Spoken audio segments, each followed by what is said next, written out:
जय जोहार, नमस्कार। दैनिक छत्तीसगढ़ चैनल देखना शुरू कर चुके हैं आप और छत्तीसगढ़ की आज की तमाम सभी महत्वपूर्ण बड़ी खबरों की शुरुआत इस चैनल को सब्सक्राइब करने के साथ, ताकि बिना किसी रुकावट छत्तीसगढ़ की सारी बड़ी खबरें हम आप तक रोजाना पहुंचा सके। छत्तीसगढ़ के रायगढ़ में 15 मिनट की आंधी आफत बन गई। कई जगह पर बिजली और पेड़ के तार टूट पड़े, जहां शहर में बिजली व्यवस्था पूरी तरीके से प्रभावित रही। छत्तीसगढ़ के रायगढ़ में सुबह से ही तेज धूप और गर्मी थी, लेकिन शाम होते होते मौसम में अचानक से करवट देखने को मिली। करीब 15 मिनट तक तेज हवाएं चली और बारिश हुई, जहां कई जगह पर पेड़ और बिजली के खंभों पर गिर गए, जबकि कुछ घरों के टिन सेट भी उखड़ गए। इसके चलते शहर के कई इलाकों में बिजली सप्लाई बाधित रही। गुरुवार शाम करीबन 5:30 बजे के आसपास आसमान में काले बादल छा गए और अचानक से तेज आंधी चलने लगी। तेज हवा के कारण नगर निगम, भगवानपुर रोड और चक्रधर नगर इलाके समेत कई जगहों पर पेड़ और उनकी डालियां टूट पड़ी। ऐसे में भगवानपुर रोड पर चलती स्कॉर्पियो के ऊपर एक पेड़ गिर गया, जिसकी वजह से रास्ता बंद हो गया। नगर निगम कार्यालय के सामने मेन रोड पर एक पुराना आम का पेड़ भी उखड़कर सड़क पर गिर गया। पेड़ गिरने की वजह से ट्रैफिक जाम लग गया और कई जगहों पर आवाजाही रुक गई। साथ ही बिजली तारों पर पेड़ गिरने की वजह से बिजली सप्लाई भी बुरी तरीके से प्रभावित रही।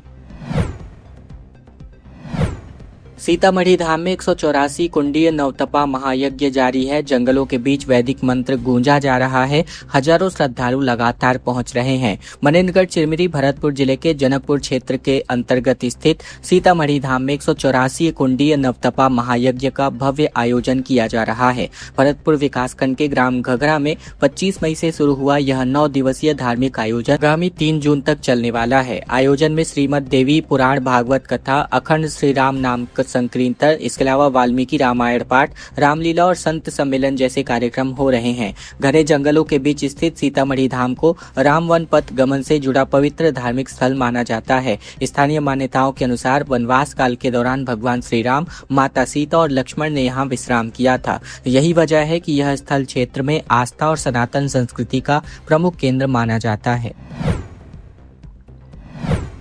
बीजापुर के बाद अब बस्तर के तेंदुपत्ता गोदाम में भीषण आग लग गई। 1000 बोरे जलकर राख हो गए और इसके पहले 10 करोड़ का नुकसान भी हुआ था। छत्तीसगढ़ के बस्तर जिले में सहकारी तेंदुपत्ता गोदाम में भीषण आग लग गई, जहां बुधवार को सरकीपाल स्थित गोदाम में लगी आग से करीबन 1000 तेंदुपत्ता बोरा जलकर राख हो गया। घंटों की कड़ी मशक्कत के बाद जाकर वन अमले और दमकल की टीम ने आग पर काबू पाया। फिलहाल नुकसान का आकलन किया जा रहा है। इसके पहले सोमवार को भी बीजापुर के निजी तेंदुपत्ता गोदाम में आग लग गई थी और इस घटना में लगभग 18,000 बोरे जलकर के राख हो गए थे। अनुमान के मुताबिक 10 करोड़ से ज्यादा का नुकसान हुआ है और इस घटना के बाद राज्य सरकार ने करीबन कार्यवाही करते हुए डीएफओ रमेश जांगड़े को हटा दिया है और उनकी जगह पर सागर जाधव को जिम्मेदारी सौंपी गई है। जानकारी के मुताबिक सरकीपाल स्थित तेंदुपत्ता गोदाम में बुधवार शाम अचानक से आग भड़क उठी। देखते ही देखते आग ने पूरे गोदाम को अपनी चपेट में ले लिया था और गोदाम में बड़ी मात्रा में तेंदुपत्ता रखा हुआ था।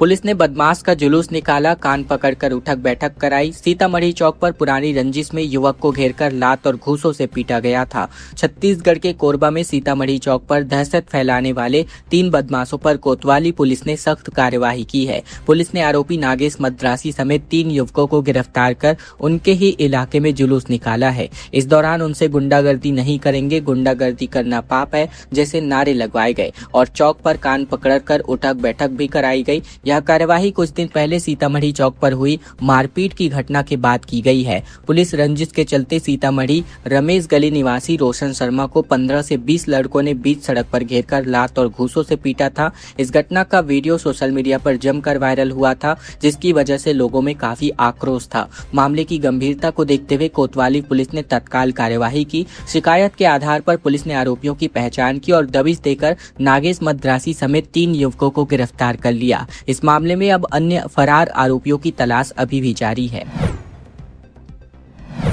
नवा रायपुर को अब नई रेलवे लाइन मिलने वाली है। जमीन लेने की प्रक्रिया शुरू हो चुकी है। रायगढ़ राजनांदगांव से कनेक्टिविटी अब मजबूत होने वाली है और दावा आपत्ति के लिए 30 दिन का समय मांगा गया है। नवा रायपुर को नई रेलवे कनेक्टिविटी के देने की दिशा में एक बड़ा कदम उठाया गया है। दक्षिण पूर्व मध्य रेलवे ने नवा रायपुर से खरसिया परमलकसा नई रेलवे लाइन की परियोजना के लिए रायपुर जिले में आने वाली जमीनों की सूची जारी कर दी है। इसके साथ ही जमीन लेने की शुरुआती प्रक्रिया भी शुरू हो गई है। रेलवे ने प्रभावित जमीन जमीन मालिकों को दावा और आपत्ति दर्ज कराने के लिए 30 दिन का समय दिया है। इस नई रेलवे लाइन के बनने से नवा रायपुर की रायगढ़, राजनांदगांव और दूसरे इंडस्ट्रियल एरिया की सीधी रेलवे कनेक्टिविटी मजबूत होगी। रेलवे अधिकारियों का कहना है कि इसकी वजह से माल ढुलाई आसान होगी और इंडस्ट्री को भी बड़ा फायदा मिलने वाला है।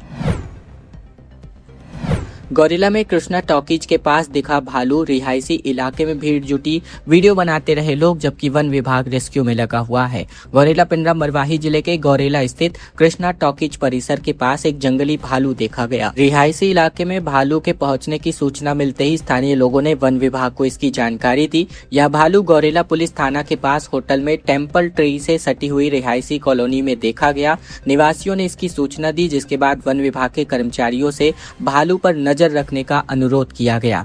भालू के दिखने की खबर तेजी से फैल गई, जिसकी वजह से स्थानीय निवासियों और राहगीरों की भीड़ उसे देखने के लिए इकट्ठा हो गई। लोग अपनी जान जोखिम में डालकर भालू का वीडियो बनाने की कोशिश करते दिखे। बड़ी संख्या में भीड़ जुटने के कारण मौके पर अफरा तफरी मच गई थी, जिसकी वजह से भालू के हिंसक होने का खतरा बढ़ गया था। वन विभाग की टीम भालू को सुरक्षित रेस्क्यू कर वापस जंगल में छोड़ने का प्रयास कर रही है। इंडस्ट्रियल कंपनियां रिटेल पंपों से खरीद रही हैं सस्ता फ्यूल, इसीलिए लगातार दिक्कतों का सामना आम जनता को करना पड़ रहा है। बिलासपुर में 125 बसें बंद हो गई हैं, जबकि माल ढुलाई और ट्रांसपोर्ट प्रभावित हो चुकी है। छत्तीसगढ़ के बिलासपुर में इंडस्ट्रियल डीजल महंगा होने के बाद औद्योगिक इकाइयों और कंस्ट्रक्शन कंपनियों ने एक नया तरीका अपनाना शुरू कर दिया है। अपने उद्योग और वाहनों के लिए तय विशेष कंज्यूमर पेट्रोल पंप से डीजल लेना बंद करके या कम करके अब कंपनियां आम रिटेल पेट्रोल पंपों से डीजल की खरीदी कर रही हैं। इसका असर जिले के सामान्य पेट्रोल पंपों पर साफ देखने को मिल रहा है। डीजल की मांग अचानक बढ़ने से आम लोगों को दिक्कतों का सामना करना पड़ रहा है। हालात ये है कि डीजल की कमी के कारण जिले में 125 बसों का संचालन बंद हो गया है। वहीं माल ढुलाई और ट्रांसपोर्ट व्यवस्था भी प्रभावित हो गई है। मामले की जानकारी सामने आने के बाद कलेक्टर संजय अग्रवाल ने जिले के 5 बड़ी कंपनियों को कारण बताओ नोटिस जारी कर दिया है। कलेक्टर ने स्पष्ट किया है कि 3 दिनों के अंदर स्पष्ट जवाब नहीं मिलने पर संबंधित कंपनियों के खिलाफ कंज्यूमर पंप का लाइसेंस तुरंत रद्द कर दिया जाएगा। खबरों में आगे बढ़े इसके पहले अगर आपने चैनल अभी तक सब्सक्राइब नहीं किया है, सब्सक्राइब जरूर कर लीजिए छत्तीसगढ़ की रोजाना बड़ी खबरों को जानने के लिए। साथ ही साथ इस वीडियो को लाइक और इस वीडियो को शेयर करना बिल्कुल मत भूलेगा अपने तमाम दोस्तों और रिश्तेदारों तक, ताकि उन तक भी यह महत्वपूर्ण बड़ी खबरें बिना किसी रुकावट के रोजाना पहुंचाई जा सके। नए वायरस इबोला संक्रमण को लेकर छत्तीसगढ़ में अलर्ट जारी किया गया है। रायपुर एयरपोर्ट पर यात्रियों की स्क्रीनिंग शुरू कर दी गई है। वैश्विक स्तर पर इबोला वायरस की बढ़ती चिंता के बीच अब छत्तीसगढ़ में भी इसको लेकर के अलर्ट मोड पर सरकार आ चुकी है। रायपुर के स्वामी विवेकानंद एयरपोर्ट पर स्वास्थ्य विभाग ने इबोला जांच काउंटर बनाया है, जहां बाहरी राज्यों को और साथ ही अंतर्राष्ट्रीय यात्रियों की अनिवार्य जाँच शुरू कर दी गई है। स्कैनिंग मशीन से जाँच के साथ ही ट्रैवल हिस्ट्री की भी जाँच की जा रही है, ताकि किसी भी संभावित खतरे को समय रहते रोका जा सके। अभी तक भारत में इबोला का कोई मामला सामने नहीं आया है। हालांकि एहतियाती तौर पर पूरी तरीके से सतर्क मोड पर रखा गया है। छत्तीसगढ़ स्वास्थ्य विभाग ने इबोला संक्रमण को लेकर रायपुर एयरपोर्ट पर सुरक्षा के लिहाज से विशेष सतर्कता बरतने का निर्देश जारी किया है। यात्रियों की जांच के लिए स्वास्थ्य जांच अनिवार्य कर दी गई है। आवश्यक व्यवस्था सुनिश्चित करने के लिए एक नोडल अधिकारी की भी नियुक्ति कर दी गई है। संदिग्ध लक्षण वाले यात्रियों को आइसोलेशन और चिकित्सा सुविधा उपलब्ध कराने का निर्देश जारी किया गया है। बमनीडीह चुनाव को लेकर के बड़ी खबर, जहां कांग्रेस के दिग्गज नेता अब उतर चुके हैं मैदान पे। साथ ही साथ भूपेश बघेल और चरणदास महंत ने रोड शो आयोजित किया। भाजपा पर मतदाताओं को डराने धमकाने का आरोप कांग्रेस ने लगाया। जांजगीर चांपा जिले के नवगठित नगर पंचायत बमनीडीह के पहले चुनाव में कांग्रेस ने अपनी पूरी ताकत झोंक दी है। पूर्व मुख्यमंत्री भूपेश बघेल और नेता प्रतिपक्ष चरणदास महंत ने 4 विधायकों के साथ बमनीडीह में रोड शो आयोजित किया। इस दौरान उन्होंने कांग्रेस प्रत्याशियों के पक्ष में माहौल बनाने का प्रयास किया। कांग्रेस नेताओं ने वार्ड क्रमांक 3 से रोड शो की शुरुआत की और नगर में 2 चुनावी सभा आयोजित करी। इन सभाओं में कांग्रेस ने बमनीडीह को नगर पंचायत बनाने समेत कई विकास कार्यों को अपनी सरकार की उपलब्धि बताया। साथ ही उन्होंने भाजपा सरकार पर पूर्व में स्वीकृत कार्यों को रोकने का आरोप भी लगाया। कांग्रेस नेताओं ने इस चुनाव को पार्टी की साख से जुड़ा बताया। उनका कहना था कि बमनीडीह क्षेत्र लंबे समय से कांग्रेस का गढ़ रहा है। जांजगीर चांपा और शक्ति जिले की अधिकांश विधानसभा सीटों पर कांग्रेस का प्रभाव होने के कारण यह चुनाव पार्टी के लिए प्रतिष्ठा का प्रश्न बन चुका है। कुकदा डैम में एक भीषण हादसा हो गया। रायपुर से पिकनिक मनाने गए युवक और युवती की डूबने की वजह से मौत हो गई। गरियाबंद जिले के पांडुका थाना क्षेत्र के अंतर्गत कुकदा पिकअप वियर डैम में अचानक से एक दर्दनाक हादसा हो गया। रायपुर से पिकनिक मनाने पहुंचे एक युवक और युवती की डूबने की वजह से मौत हो गई। बताया जा रहा है कि दोनों ही नहाने के दौरान गहरे पानी में चले गए, जिसकी वजह से यह हादसा हुआ। घटना के बाद इलाके में अब अफरा तफरी मच चुकी है। मिली जानकारी के अनुसार रायपुर के शंकर नगर इलाके से 4 लोग कार में सवार होकर कुकदा डैम घूमने और पिकनिक मनाने पहुंचे थे। इसी दौरान युवक और युवती की डैम में नहाने उतरे, लेकिन पानी की गहराई का अंदाजा नहीं लगने के कारण दोनों ही डूब गए। मौके पर मौजूद उनके 2 अन्य सहयोगियों ने बचाने की कोशिश जरूर की, लेकिन सफलता नहीं मिल पाई। हादसे में मृत युवती की पहचान 22 वर्षीय सिंपी सक्सेना के रूप में हुई है, जबकि युवक की पहचान 30 वर्षीय पीयूष मंडल के रूप में की गई है। घटना की सूचना मिलते ही पांडुका पुलिस मौके पर पहुंची और स्थानीय लोगों की मदद से दोनों के शवों को बाहर निकाला गया। ट्रांसफर पॉलिसी 2026 जल्द जारी करने की मांग की जा रही है। टीचर्स एसोसिएशन ने कहा कि हजारों शिक्षक और कर्मचारी कंफ्यूजन में हैं। मुख्यमंत्री को इस बाबत ज्ञापन सौंपा गया। छत्तीसगढ़ में शिक्षकों और सरकारी कर्मचारियों की ट्रांसफर पॉलिसी 2026 अब तक जारी नहीं हो पाई है, जिसको लेकर छत्तीसगढ़ टीचर्स एसोसिएशन ने सरकार से जल्द फैसला लेने की मांग की है। एसोसिएशन के प्रदेश अध्यक्ष ने मुख्यमंत्री और सामान्य प्रशासन विभाग के सचिव को ज्ञापन भेजकर ट्रांसफर पॉलिसी तुरंत लागू करने की मांग उठाई है। एसोसिएशन का कहना है कि नया एजुकेशन सेशन और वित्तीय वर्ष 2026-27 शुरू हो चुका है, लेकिन अब तक नई पॉलिसी नहीं आने की वजह से हजारों शिक्षक और कर्मचारी कंफ्यूजन में हैं। कई कर्मचारी अपनी पोस्टिंग और ट्रांसफर को लेकर लगातार साफ जानकारी नहीं मिल पाने की वजह से परेशान हैं। एसोसिएशन ने सरकार से मांग की है कि ट्रांसफर पॉलिसी पूरी तरह से ट्रांसपेरेंट हो। इसमें सीनियरिटी, फैमिली कंडीशन, दिव्यांग कर्मचारियों की जरूरत, महिला कर्मचारियों की सुविधा, गंभीर बीमारी और दूर दराज इलाकों में